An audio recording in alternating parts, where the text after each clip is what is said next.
Prince Harry's highly anticipated appearance on The Kelly Clarkson Show was initially marketed as a friendly and reflective conversation about his life post-royal duties, his memoir, and his continued philanthropic work. The audience was eager to see a softer, more relaxed Harry, especially in the comfort of Kelly's famously welcoming studio.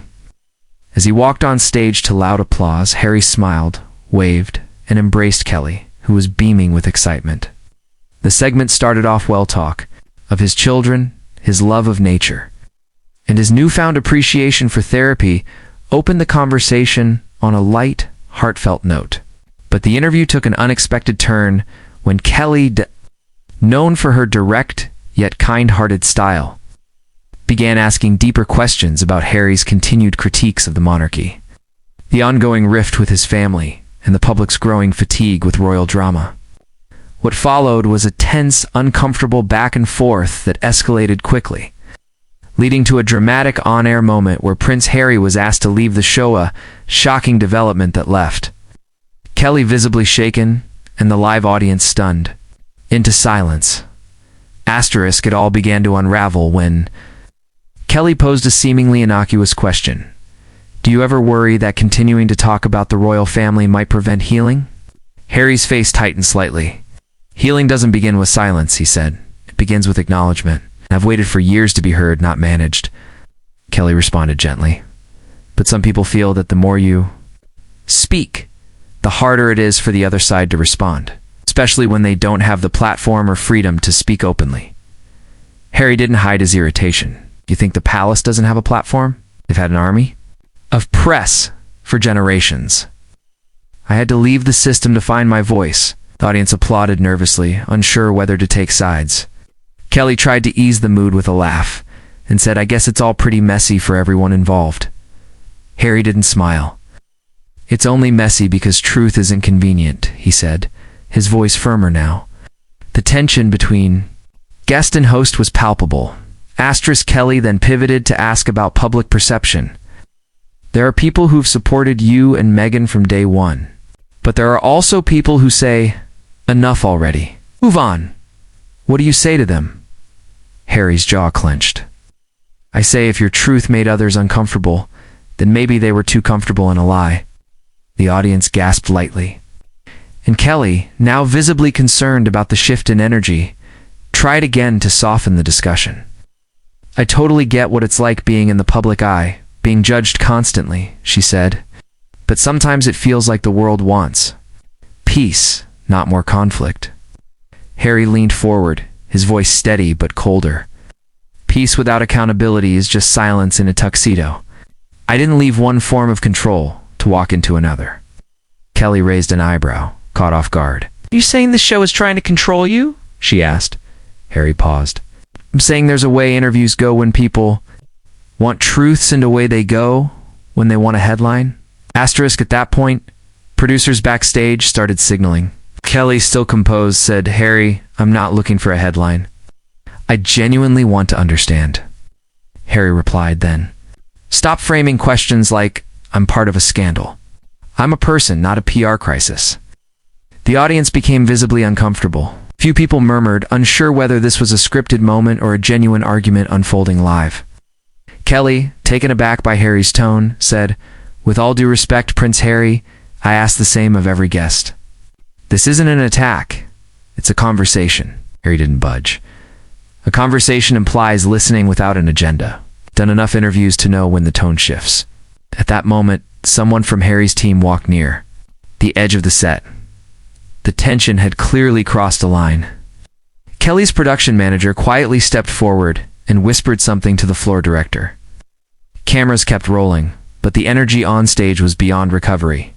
Something had snapped. The final straw came when Kelly tried one last time to steer the talk toward empathy. I think people just want closure, you know. They want to see families come back together, especially in tough times.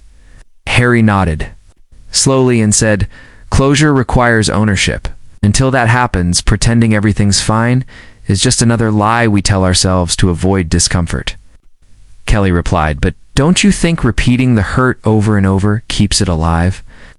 Harry, now visibly frustrated, said, I don't repeat it for drama. I repeat it because people like you keep asking me to defend my truth. Moment froze the studio. The line between open dialogue and confrontation had officially blurred. Producers moved in swiftly. Kelly glanced toward them, then back at Harry, clearly debating how to proceed. Then she turned to the camera and said with professional poise, "We're going to take a quick break.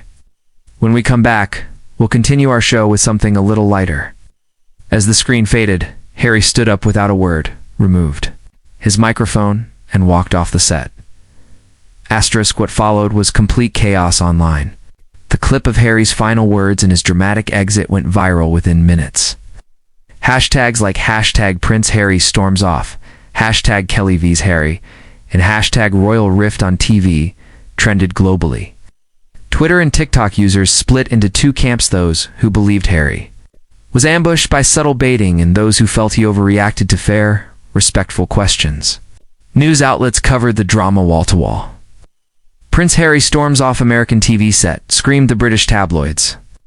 Kelly Clarkson clashes with royal guest in fiery interview, reported American outlets. Commentators dissected every frame of the footage, analyzing facial expressions, tone shifts, and body language like it was the Zapruder film. In the midst of it all, a still frame of Harry removing his mic with a tight expression became an overnight meme. It wasn't just a talk show moment, it had become a global conversation about fame, trauma, and the limits of vulnerability in public spaces. The official response from Harry's spokesperson came within hours. Prince Harry remains committed. 2. Using his voice to speak truthfully about his experiences. Unfortunately, today's conversation took a turn that no longer felt respectful or productive. Kelly Clarkson, never one to hide from tough moments, opened her next show with a statement of her own. Yesterday's interview with Prince Harry didn't go the way any of us planned. I respect his story and his right to walk away. I just wish we could have finished the conversation.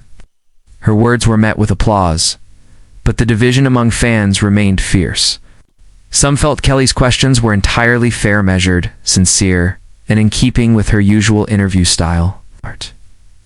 Others argued that she, like so many interviewers before her, failed to grasp the emotional labor it takes to revisit deeply personal traumas on national television.